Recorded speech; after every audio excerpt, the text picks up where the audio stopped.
Hello, Liverpool fans. Welcome back to the Liverpool Reaction, an American LFC podcast. Coach Ralph and I are very excited to bring you this podcast. From games to players to club news, we cover everything LFC. You can find us on every platform, and we are even on YouTube. Please take the time to follow the podcast. That way you are aware every time a new podcast is up. Thank you for listening.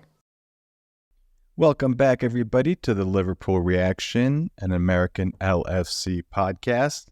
I'm one of your co-hosts, Salim, and I'm joined by our weekly co-host, Coach Ralph. Coach, how you doing? I'm doing very well, thank you, Salim, and looking forward to looking back on the season again and talking about the Euros. Yeah, so today's episode is going to be revolved around two things. One is how Liverpool players are doing in the European Championship, which started on Friday, and the top 10 goals of this past season, according to Coach and myself. So there was a lot of really good goals, so there might be a couple that we missed that maybe you guys preferred, but these are our favorites so far. Yeah. Coach, let's start with the European Championship first. Mm-hmm. So the game started on Friday, and Scotland got beat pretty good by Germany 5-1, Andy Robertson's team. I didn't watch the game, but from the scoreline, I think the scoreline probably says it all. It does. And actually, I was born in Scotland, so I follow them.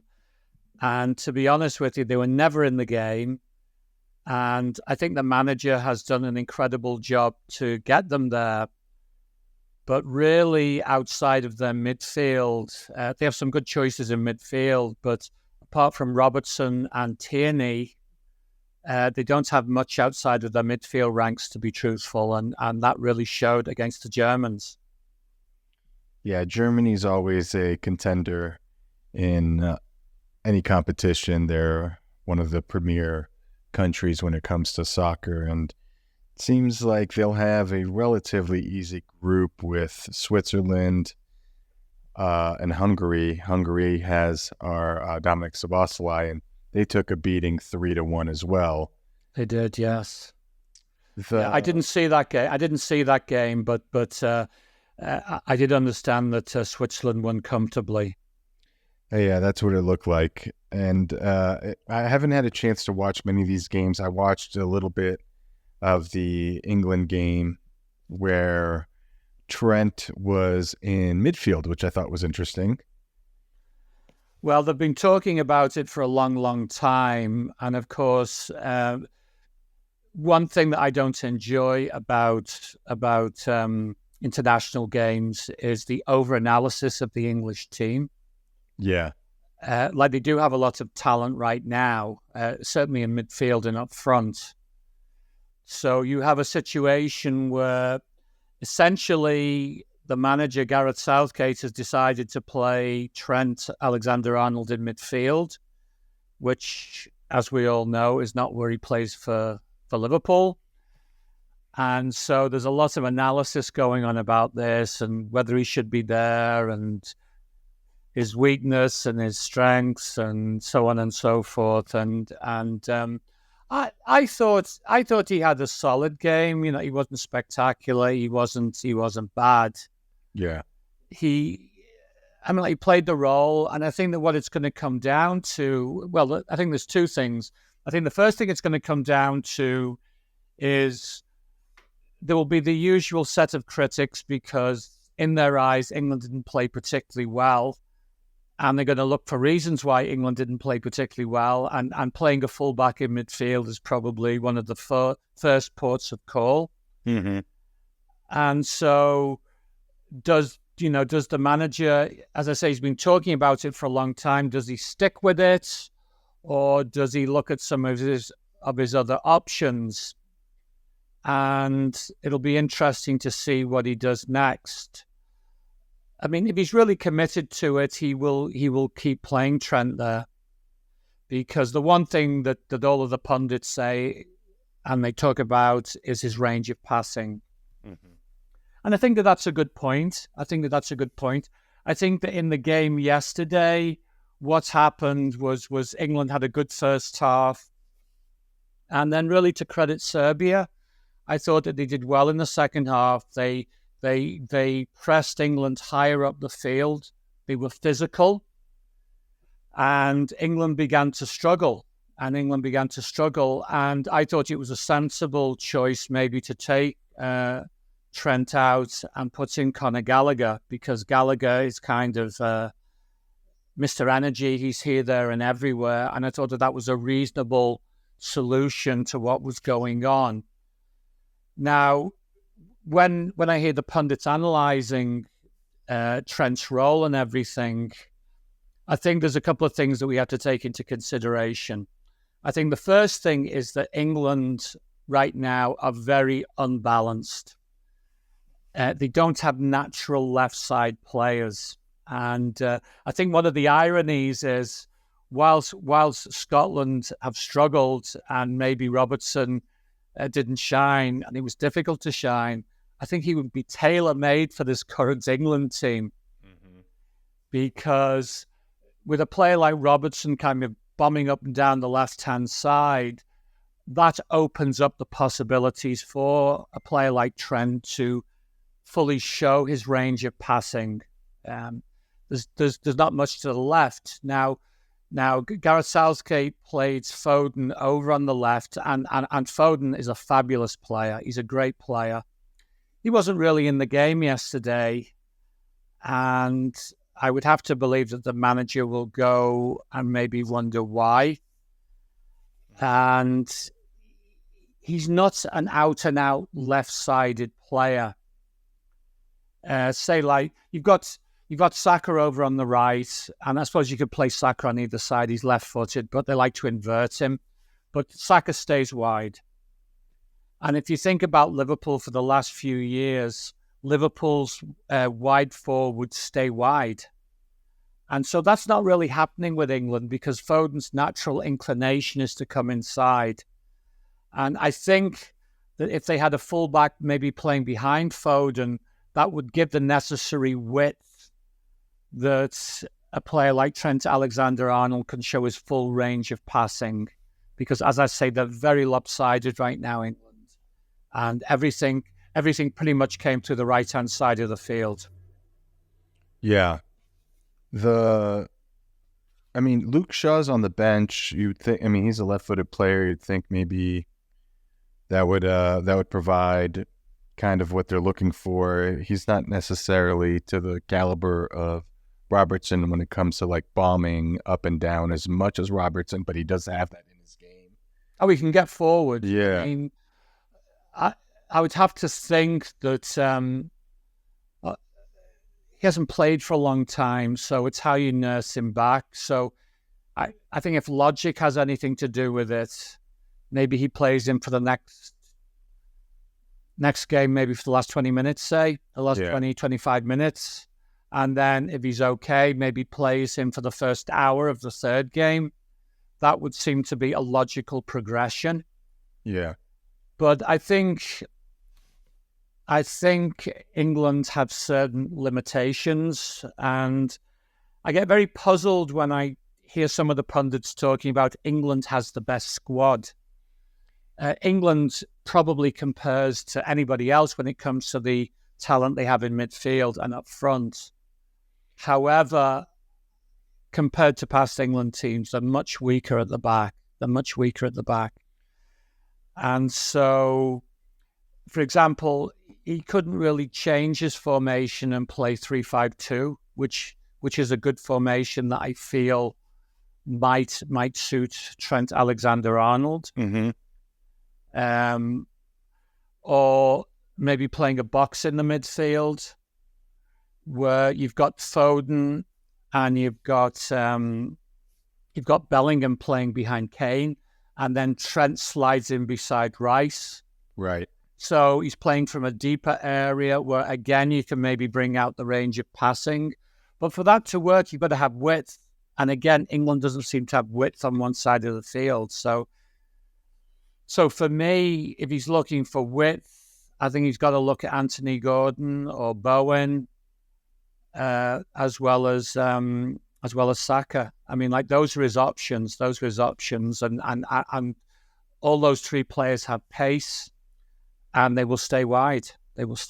So it'll be interesting to see what Gareth Southgate does next. If he was to change his system and not play Trent Alexander-Arnold in central midfield, I think you'd really have to say, well, why did you do it in the first place? Because he's a manager that's noted for being a bit conservative, and I'd say that that's a move that is not conservative. And he's actually made some selections for this tournament which kind of go against the grain in terms of what he's done in the past. He on paper has been more adventurous. And watching England play, because they do have very good talent up front, what I feel happens a lot is that they go forward, and it's like the team gets stuck.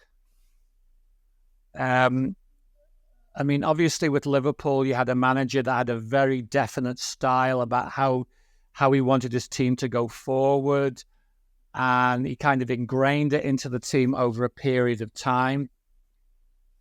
But with England, it's really not clear how they want to go forward. Yeah, And the one thing you mentioned is the pundits and England's talent, and I think a lot of that revolves around us watching these players in the Premier League. The majority of them, minus Bellingham and Kane, I think. I thought that too back when I first started watching Liverpool, and then would watch them in the World Cup and the European Championships, and it was like quarterfinals, and they could never kind of get past that. Although last European Championship they did get to the final. The problem that you're kind of highlighting is that these are the players that we're used to watching, that we know, that we kind of have a rooting interest in, and the team, we kind of tend to forget that there's talent all over the world, and especially in Europe, and there are many, many very, very good teams. We just don't watch their leagues, and so we don't know as much about them. But I think a lot of Premier League watchers are invested in the England team, but again, don't understand the depth of the other leagues and the other nations that have incredible talent. We all know about Germany, even though we might not watch the Bundesliga as much, but a lot of the Germans back in the day did play in England, so we knew a lot of them. It's just really interesting that we have this idea of what this team should accomplish, but it's very, very lopsided from a standpoint of this is all we know as far as the league that we watch week in and week out. Yeah, and give Serbia the due. Yeah, I mean the second half, they really pushed up. One thing that I feel that maybe is overlooked, it's not like they created hundreds of really quality chances. They got into good positions. There's a couple of times when they could put good balls across the goal mouth, but there's nobody there. So they were very good to a point. And I think that at the end of the day, as I said at the start, there's too much over-analysis of the England team. Yeah. Let them settle a little bit. Can they progress now to the next game? Can they progress? And who is it they play next? I've forgotten. Let's see. They have, is it Hungary or? No, Hungary's in Scotland's group. Oh, right. Sorry. Hold on. Denmark, I think. Denmark. Yeah. Right. So I think ideally that what you want is you want the team progressing from game to game.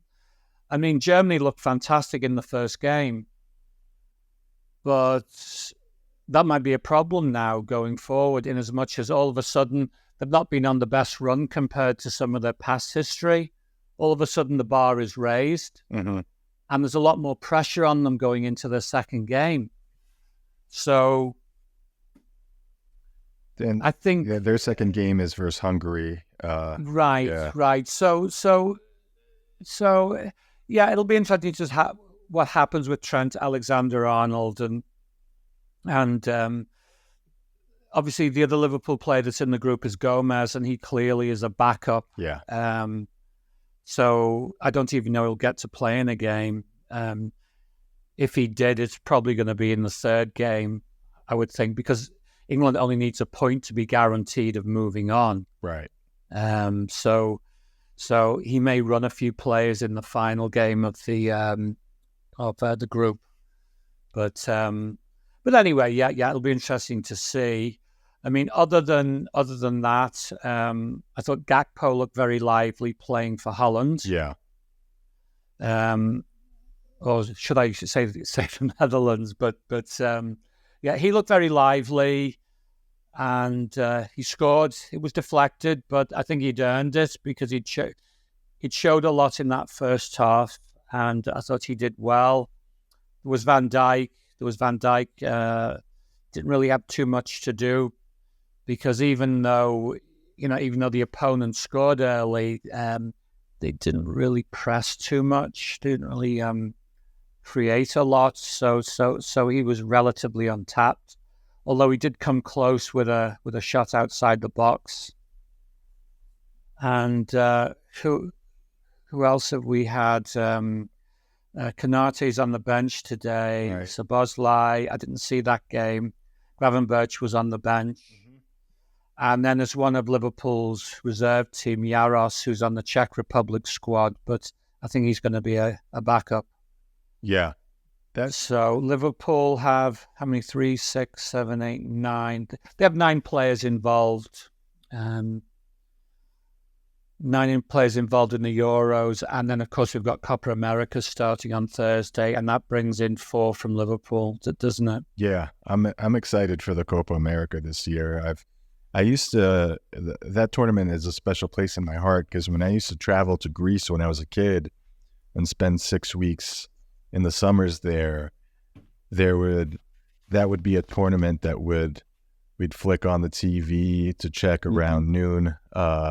Athens time, right before the siesta, and we'd watch the Copa America games, or even late at night. I remember a lot of great games, so I'm excited to be able to kind of watch that tournament. And there's a lot of good players, and the U.S. is involved, and they had a pretty good outing against Brazil last week. They looked pretty good, so we'll see. There's a lot of great players, and I love the style is a little bit different, a little bit more emotional, a little bit more. I think emotional is probably the best word I could use, but I'm very excited for these tournaments. I mean, what a summer, huh? For soccer, we're usually stuck with baseball season here in America for the summer, and now we have 2 great if you look at it, and the Olympics. If you look at it, I mean, like the tournaments in this country, right? And then next summer, there's the first Club World Cup in this country, which precedes the following summer when we have the World Cup coming back. So I think in the USA, soccer's certainly cementing itself as a premier soccer sport for the American public. Yeah, and also Spain and England are looking at having games in New York City at some point. Premier League and La Liga games there, which is very interesting.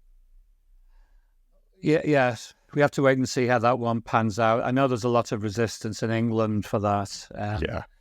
I don't know what the situation is in Spain, but I know in England that that's not a good call for the. I'm not sure whether it's the league or certainly the fans don't want it. Yeah, which I understand. And if you're a home team, giving up that home revenue, at the stadium might be. I'm sure there's ways they work that in, but I can see how that would be a little bit unnerving. But the NFL does it, and they get immense. Well, baseball as well. Yeah. Baseball as well has just been over. I mean, I think, I'm not an expert on American sports, even though I've lived here for a long time. But what I do know is that you don't really have travelling support like you do in the UK. I can always remember when Liverpool won in Istanbul, and the next day I was telling a friend about this game, and it was in Turkey, and there were 40,000 Liverpool fans there, and she said, "Oh, the Red Sox get that amount of people at every game." But I said, "Would they get that amount of game if it was being played in South America?" Because in essence, that's what it is. I think football fans travel and then they support their team, and that doesn't seem to happen the same way in American sports. Well, I think also, though, Liverpool's a global brand, and they have supporters all over the world. When American sports although the NFL is popular throughout the world, it's not the same type of love as it is for soccer. But I understand what you mean, though. 40,000 fans, whether they're in or outside of Turkey, coming to watch the game. I understand what you're saying. Well, there's documentaries about some of the Liverpool games over the years. The famous one is the first European Cup when they played in Rome, and just how all the Liverpool fans of that era made the trip to Rome, because it wasn't straightforward. Like, they all just hopped on a plane and went over because it wasn't affordable. So they were very creative, is how I would put it, but they took considerable support. Yeah. So, Coach, a lot of goals. I think it was 118, something like that, goals for Liverpool. So a lot of that's through all competitions too. Right. The top 10 goals for 2023-24. I have 10, and I have an honorable mention. Let's count down from 10 to 1. Do you have them in that order, Coach? I just found that's impossible to do, and to explain how I did it was I have 10 different goal scorers. Oh, okay. Because I mean, just to pick out one player, Darwin Núñez. I mean, everybody kind of says, "Oh, he hasn't scored enough," but when you actually go through the season, Darwin Núñez doesn't score tap-ins. Yeah. I mean, he scored some pretty spectacular goals. Yeah, he did. And so you could probably pick 2 or 3 of his alone. So he's one example. I think that Mac Allister is another example. Yep. Where he scored some spectacular goals. Szoboszlai scored 3 absolute worldies this season. Mm-hmm. So, how do you pick one? And the ironic thing about this is, you look at a player like Diogo Jota. Now, he doesn't score spectacular goals. And whilst I came up with a Jota goal, they're nowhere near as spectacular as any of the other goals that we're going to cover going over, because Jota does score more of a tap-in type of goal. Yeah, he's more of a poacher, yeah. He is a poacher, yes. Okay. I'm thinking I'll go through my 10 through 1. I don't know, I'll say 2 or 3 at a time, and then you say 2 or 3 at a time. I'm sure there'll be some crossovers. Oh, yes, yeah, no doubt. So my 10th is the Szoboszlai versus Villa left foot off the corner kick, drive back to where it came from. The ball never was above 6 feet off the ground and just arrowed right into the opposite, the far post, right in. I watched that goal several times while doing the research, and I just thought, man, that's not even his stronger foot. And he just put his laces through it, but a controlled shot, not just a wild swing, and boom, right in.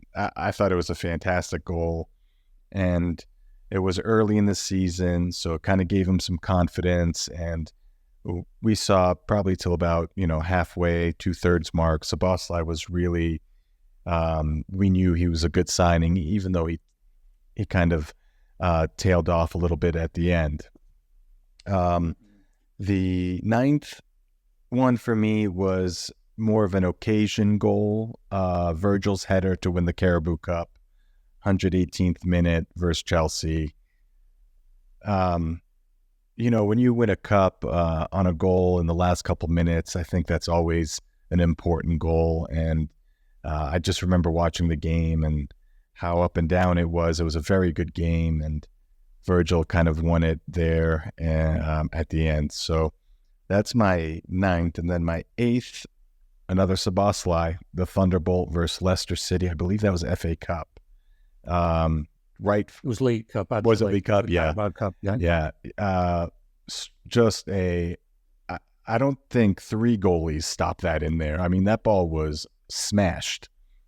He really has some power behind his shots that is shocking. But those are my 10, 9, and 8. Well, the interesting thing for me is I've done it more time related, like different parts of the season. Sure. So the first one that I picked up was an early season goal by Luis Diaz. And it was against Bournemouth, and it was kind of a very typical game for Liverpool this year. Like, they're trailing by a goal early on at Anfield, and then I think it might have been Salah gets away on the right wing, and he kind of cuts along the line towards the goal, pulls it back, and Diaz flicks the ball up and does a side volley. Yep. Which is just brilliant improvisation, and happens in a flash. And before the Bournemouth team knows where the ball is, it's in the back of the net, and it's just a great piece of individual skill. Yep, that's my number 7. Mm-hmm. Yes. So now the next one, I think you've got Darwin Núñez here, and there's so many goals I picked out of his during the season. I mean, like, more recently, there was a great shot against Bournemouth when he was playing down there. There was the one he scored in injury time against Forest, which is a very difficult finish, where he kind of reaches back and just tips the ball into the net with his head. Number 6. Yep. Yeah, I mean, and really, early on in the season, he had the double against Newcastle, and I think either of those goals. But then he topped it a couple of weeks later playing against West Ham, where the ball comes over the top, and on the run, he redirects the ball into the far corner. It's a very difficult finish. And as many of these pundits say, he seems to do much, much better when he's got the difficult chance rather than the one where he has to think. Yeah. And it's just a brilliant finish. And he knows what he's doing. There's another game against Brentford where it's the breakaway, and he does that little chip over the goalkeeper. Yeah. And I mean, this is a striker that knows what he's doing. So I think out of all of them, they're all great goals, but I'd probably go for the West Ham one. Yeah. And then the third one, Szoboszlai, he had 3 finishes this year that were very spectacular. And I'm blanking now on who the third one was against. It might have been Fulham. The Aston Villa goal that you mentioned, I think that what was notable about that was it kind of announced, that Liverpool had signed a player that was really good. Yeah. Because it comes over, the corner comes all the way over, evades everybody, and he just comes in and drills it. Yeah. But I would edge it out for that Leicester goal because the sheer power of his finish. Mm-hmm. I mean, it's not, wow, he just hits it. Yeah. And it absolutely screeches into the net. And there's no goalkeeper stopping a shot like that. It's just a great goal. It's a fantastic goal. I don't even think the goalie got his foot up and down towards that side before the ball was in the back of the net. I mean, it was a ferocious hit. Ferocious is the right word. Yeah. And, to back up to Darwin's goal versus West Ham, I mean, that ball came over the top. I think that was Mac Allister. And, I mean, it's like he just got his toe on it, but redirected it into the side net. It really was a fantastic goal. And Coach, we've been talking about this for about 4 minutes, and literally I have Darwin versus Nottingham Forest last gasp header as number 6. Again, Mac Allister, that goal was fantastic. That 3 points was massive at the time.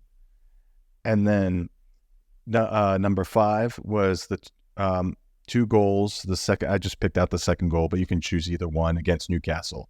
So I have Darwin as 6, 5, and 4 as for the top 10 goals of the season. He was, and like you said, when you research this stuff and you start watching it and you're just thinking, man, like the talent's there. Like if Arne Slot can unlock him a little bit, this is a 20 goal scorer, per season.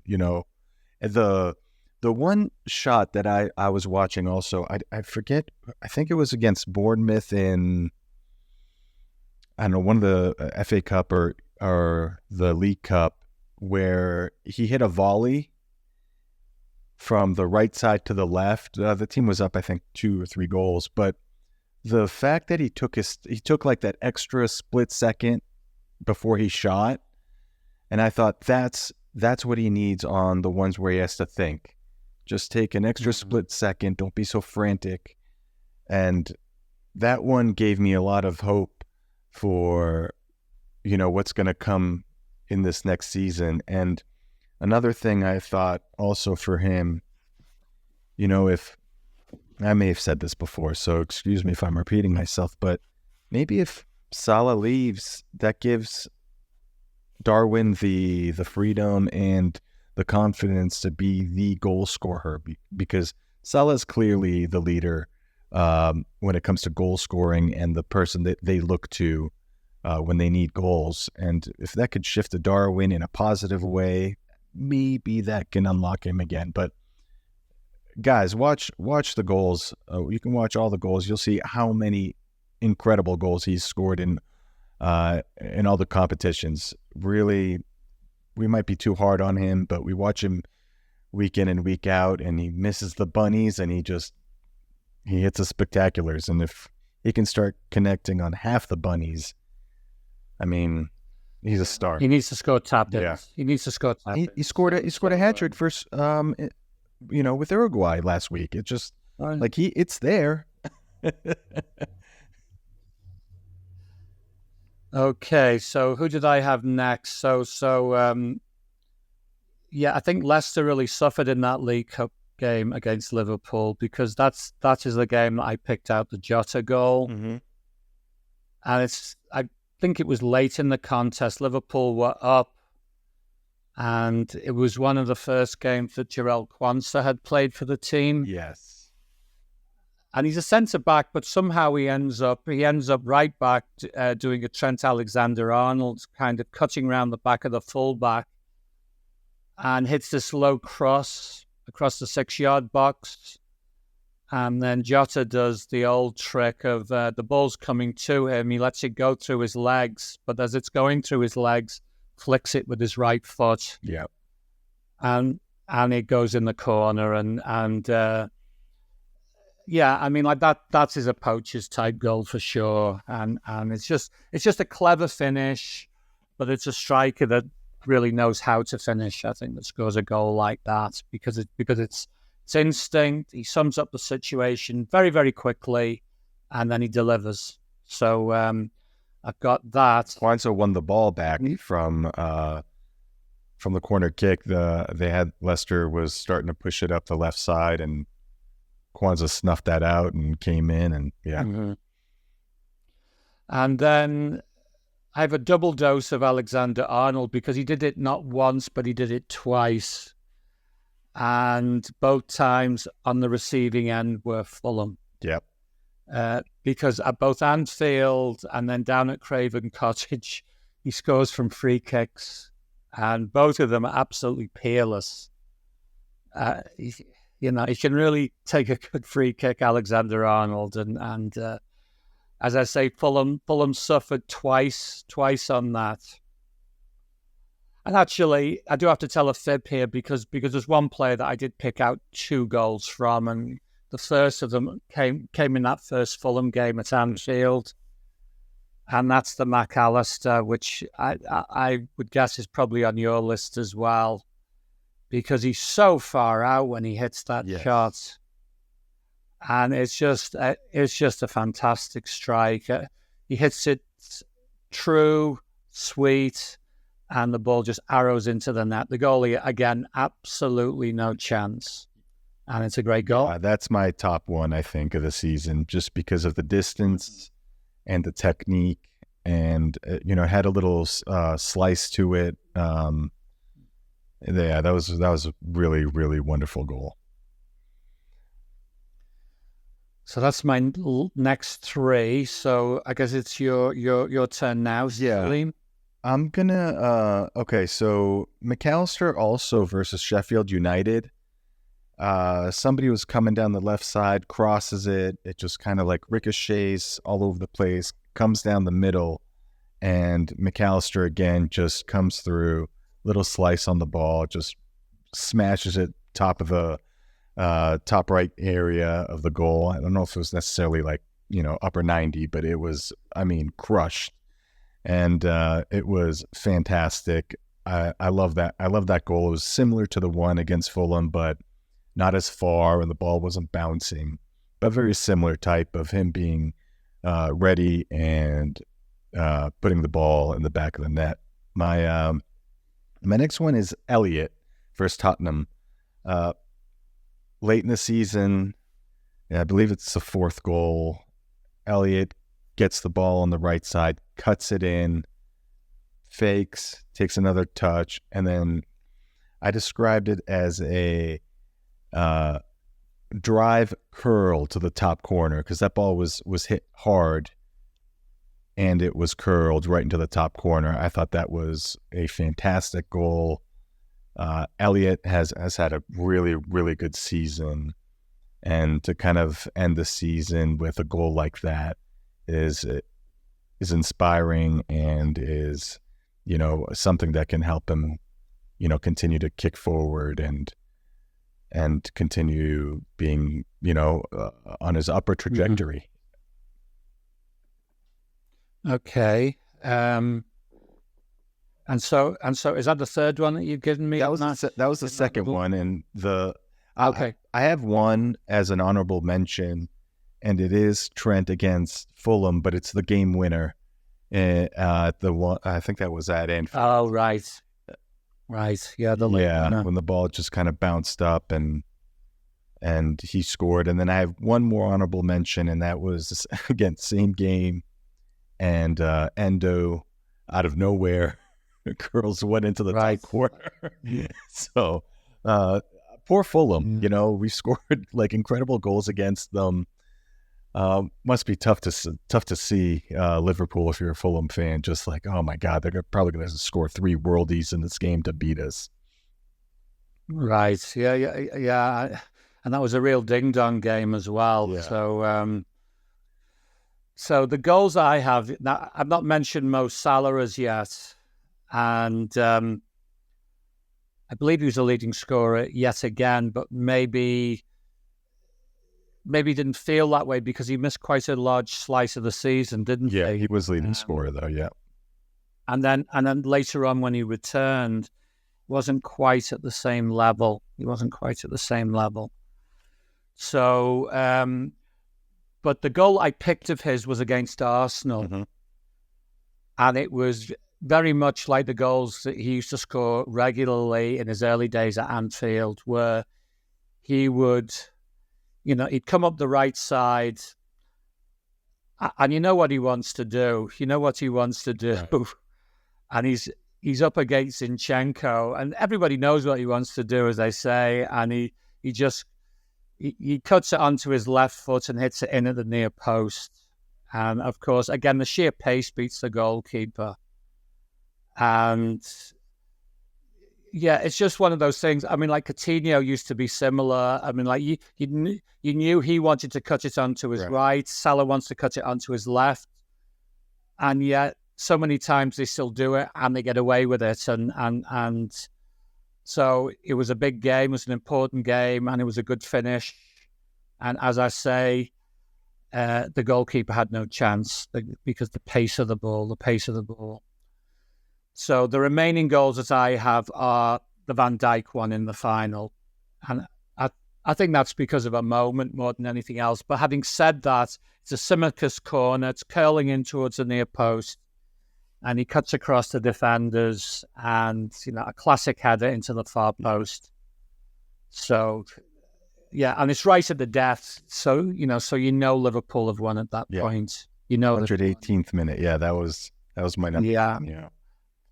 Right. And then the Mac Allister goal that you mentioned against Sheffield United. And I guess that's similar to the Szoboszlai strike against Leicester. And it's just the sheer explosiveness of the shot because the ball's bouncing around on the edge of the box. And he just absolutely rifles it home. He does. And So it's an explosive finish. And that leads us on to one that you've mentioned as well, which is the Elliott goal against Spurs. And Elliott's had a great season, and actually he scored a few goals, and they all seem to be goals at range. Mm-hmm. And so the Tottenham one was maybe the best of the bunch, where he cuts across and curls it into the top corner. Great goal, great young player.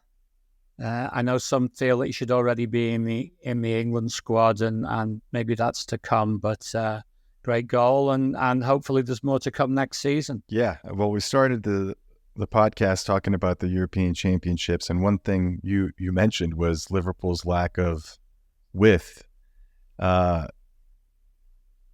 maybe Elliott would have been able to provide that for them, even though he tends to kind of play more centrally or left central, or right central rather. Maybe that would have been a good choice for them. But the coach, is there any takeaways that you saw from the goals? Because you watch a bunch of them, and is there anything you took away? One thing I mentioned was Darwin. I took away that, man, he scores good goals. He's he's right there. It just feels he's right on the cusp of really exploding.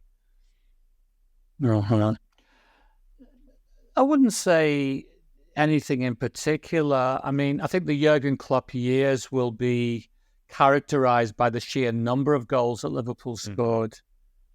And did I hear a stat that's in the Klopp era that they scored over 1,000 goals or something like that?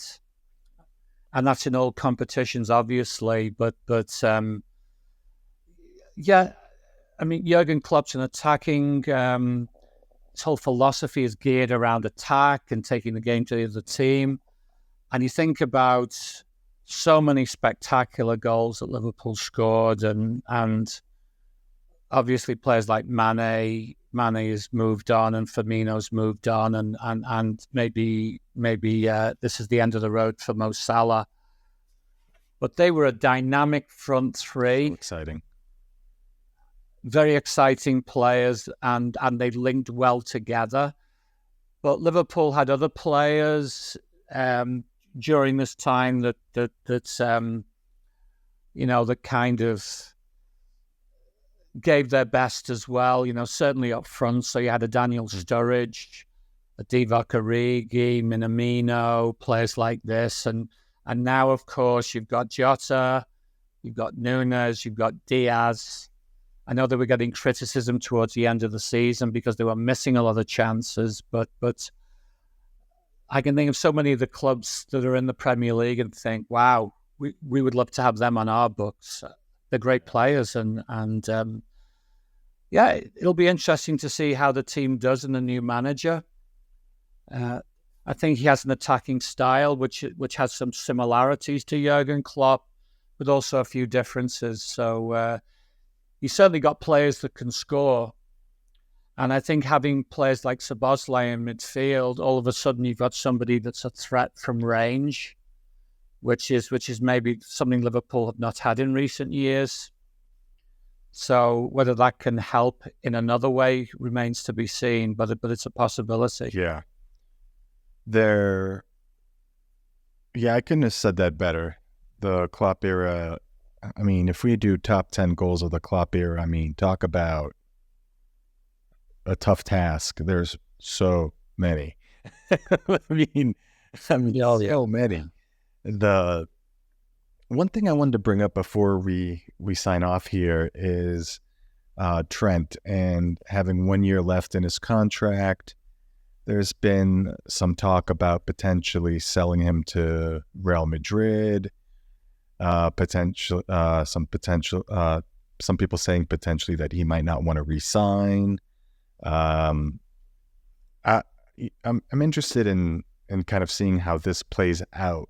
Coach, do you think this is just gibberish talking, just people kind of stirring the pot, or do you think there's some validity to this type of transfer rumor / unhappy player / bullshit? I don't know. Well, I think it boils down to one thing, is that he's coming into the last year of his contract. So it's an ideal time for the newspapers to speculate. So would he want to go to Real Madrid? Maybe. I don't know the guy, so I couldn't really say. I mean, one thing's for sure. If he's playing at Real Madrid, I don't think they'll harp on as much about his so-called defensive weaknesses. Although, having said that, I think that Ancelotti is a little more pragmatic. So who knows? But it's a great newspaper story in the meantime. Yeah, it could be just that. Him and Jude Bellingham seem to be very, very friendly with each other. So. Oh yeah. I think that's kind of a well-known fact, and was maybe a reason that gave some fans hope that he might come to Anfield rather than Madrid. But so we'll have to wait and see how that pans out. But he's local. He's on track to become captain of the club. And so I think that might be appealing to him. I hope he stays. There's every player has their strengths and weaknesses, but his strengths vastly outweigh his weaknesses. Right. So it'll be interesting to see. It'll be interesting to see what happens. But I think there's just going to be a lot of paper talk because there's a new manager. I think Salah will be the biggest one, and I think he would be the most logical to sell. Are they serious about extending his contract? Does he really want to stay at Anfield? I think that these are all things to be determined. So there'll be Salah, there'll be Trent, there'll be Van Dijk, there'll be others. So we'll have to wait and see. Well, Coach, this was a fun exercise. We reviewed the season last week, but it was really cool just to kind of see the goals and really kind of relive the moments. And it was fun to see. Okay, so Liverpool score their share of goals, and they score their share of spectacular goals, and who knows, maybe one or two of the lads will do it in the Euros or in. Yeah, I hope so. I hope to see some more beautiful goals from our team and our players. Everybody, thank you so much for listening. That's going to wrap it up for this episode of the Liverpool Reaction, an American LFC podcast. Coach, thank you so much for your input. You're welcome. And we will talk to you guys later. Thank you, everybody, for listening again. Bye-bye. Liverpool fans, thank you so much for listening to the Liverpool Reaction, an American LFC podcast. We hope you enjoyed the show and would greatly appreciate your support. Please leave a 5-star review and feel free to email us at tlrlfcpodcast@gmail.com. Looking forward to hearing from you. Till next time.